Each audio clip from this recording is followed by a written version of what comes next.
Bakıda Azərbaycanın COP29-a sədrliyi çərçivəsində şəffaflığa dair 2 illik hesabatların hazırlanması zamanı etimadın möhkəmləndirilməsi və potensialın kəşf edilməsi üzrə təlim seminarına start verilib. Bildirilib ki, COP29 iqlim məsələləri və onların təsirlərinin azaldılması ilə bağlı inkişaf etməkdə olan və inkişaf edən ölkələr arasında körpü rolunu oynayacaq. Bu cəhətdən iqlim dəyişikliyi haqqında məlumatların fərdləşdirilməsi formatında təqdim edildiyi 2 illik şəffaflıq hesabatlar mühüm rola malikdir. Qeyd edək ki, təlim seminarı 2 gün davam edəcək.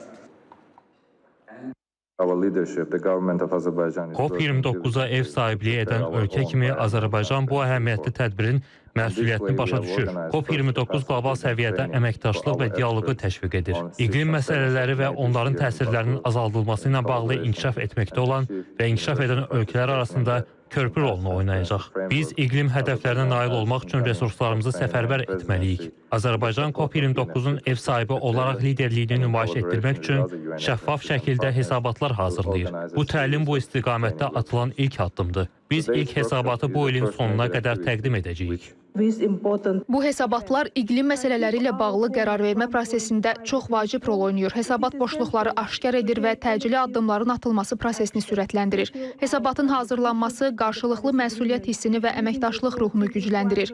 Paris sazişindən irəli gələn öhdəliklərimizi yerinə yetirmək üçün fəal addımlar atmaq vacibdir. İstixana qazlarının emissiyalarının icmalı hər bir ölkədə tullantıların azaldılması istiqamətində görülən tədbirlərin hərtərəfli icmalını təqdim edir. Emissiya təhlükələri və təsirlərin azaldılması tədbirlərinin effektivliyi haqqında şəffaf və aktual məlumatlar qərarların qəbul edilməsinə kömək edir və ölkələr arasında etimadı artırır.